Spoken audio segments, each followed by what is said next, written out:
Good day, viewers. Welcome to Brainstorm Tutor. I'm Sahid Ugudeji by name.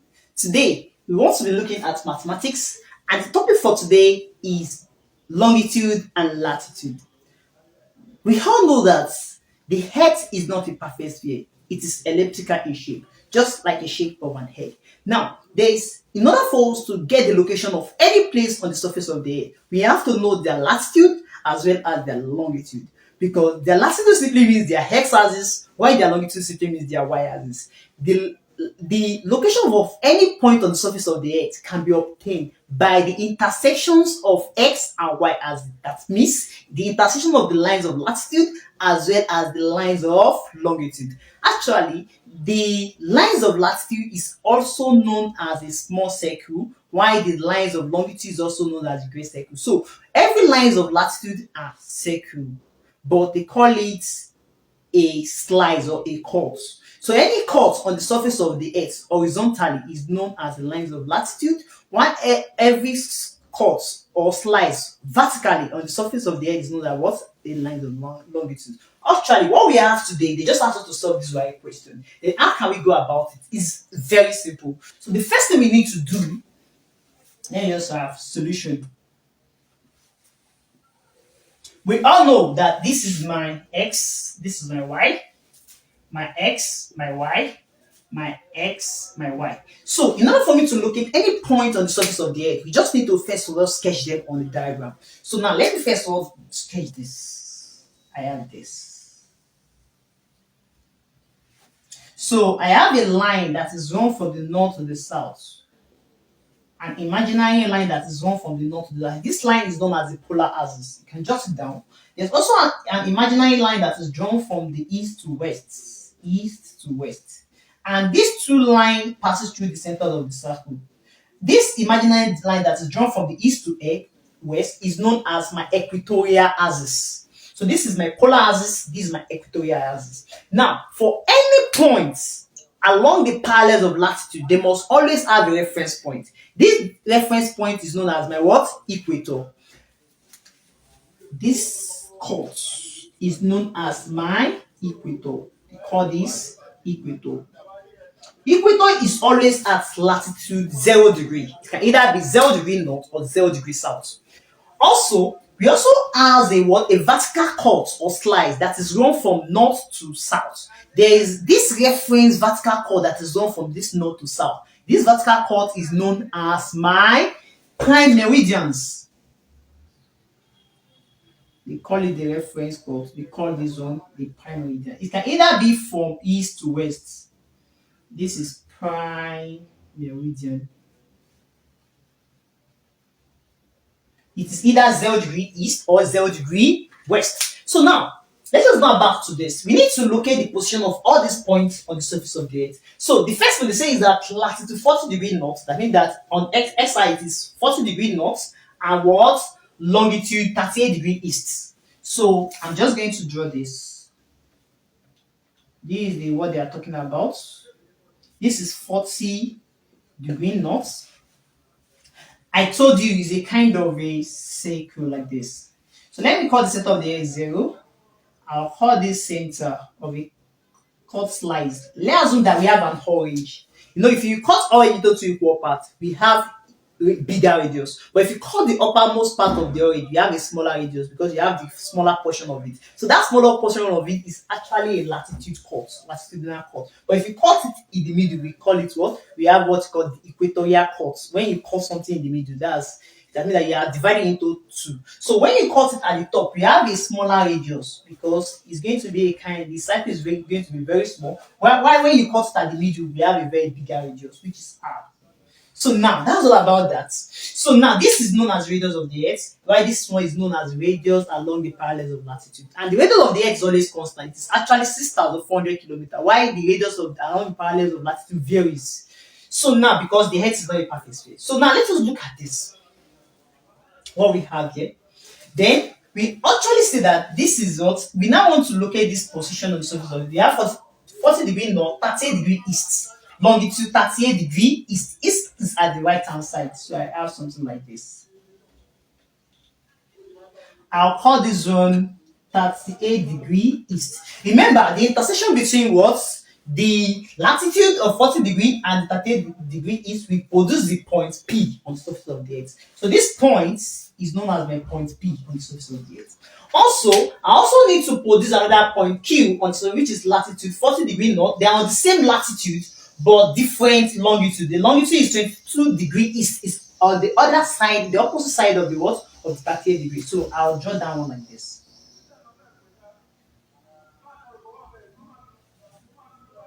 This is point Q. So now I will call this one, this is 22 degree west. Now, I told you, if you are finding the distance between 2 points along the parallel of latitude, we must have what we call a longitudinal difference. I mean that the difference in the what? In the angles of their longitude. But they must all fall on the same parallel side. So we have two angles that we need here. We need the angles along the parallels of latitude between these two longitudinal points fall on. So I need this angle. This angle is known as my phi. I also need what? The angle between them. I told you this point, I can call this point point M because this is the reference point along the what? Along the longitude. So I'm not going to have a line like this. There's going to be a kind of a what? A line like this. This simply means the smaller radius because I'm dealing with what? With a small circle.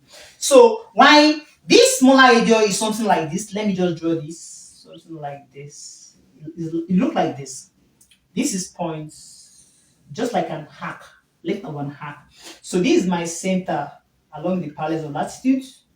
This place is my point Q. I just bring this place out. This is my point M, this M, and this is my point P. Are you getting that? So now here, 38 degree east, I'm starting from CM as my origin. My CM simply means my prime meridian. Always remember this, my CM simply means my what? My prime meridian. Simply means this from here to here simply means 38 degree. While from here to here simply means 22 degree.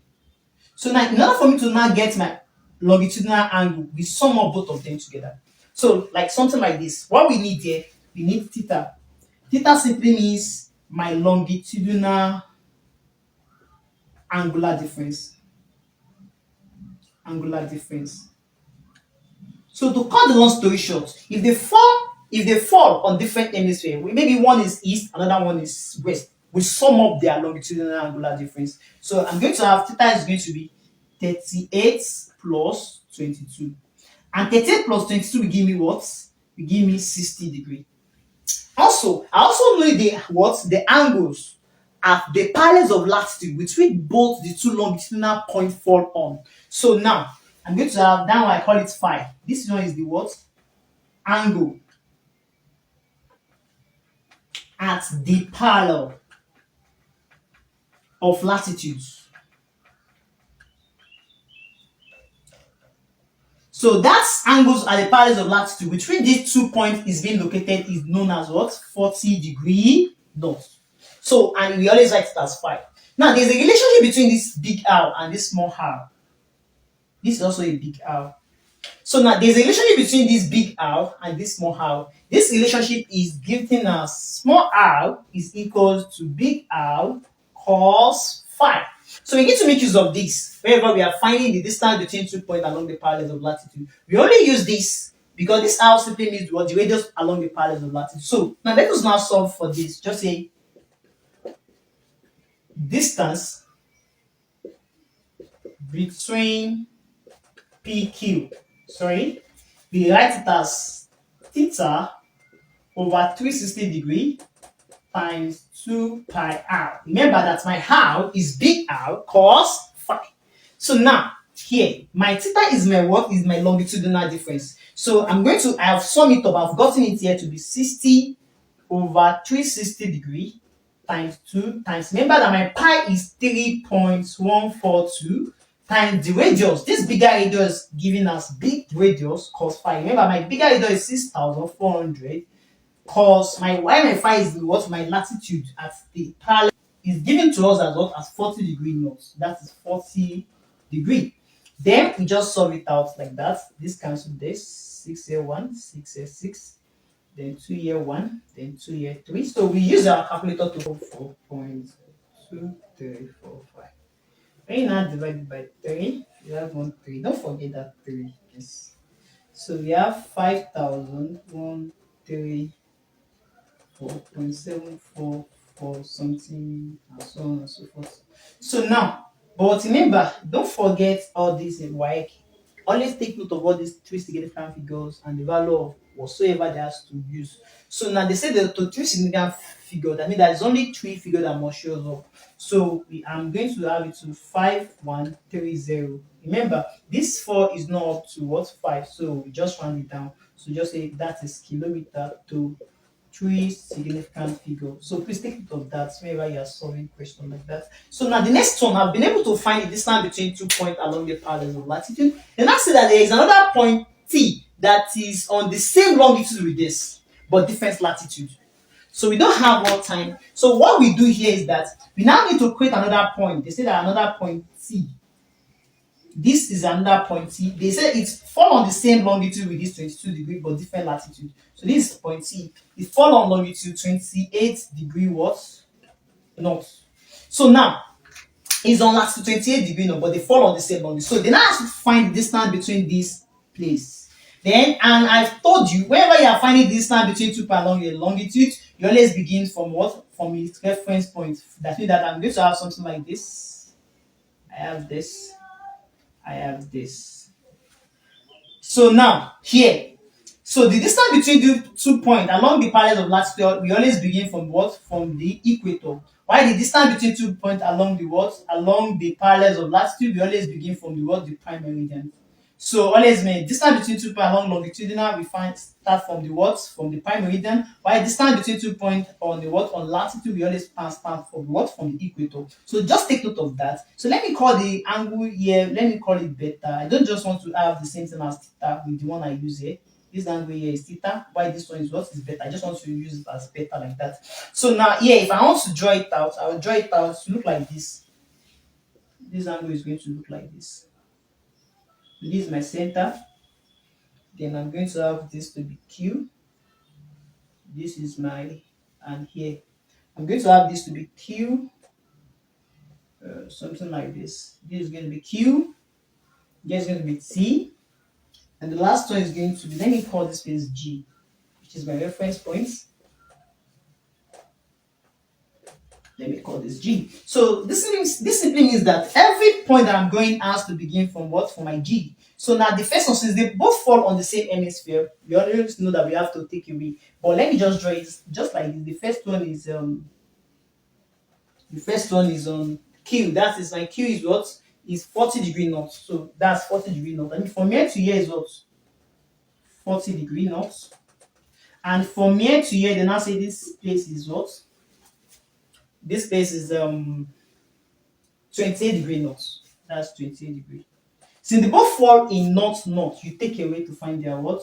Their angular difference. So we have this beta simply means here, the beta here simply means the latitudinal angular difference. Latitudinal angular difference.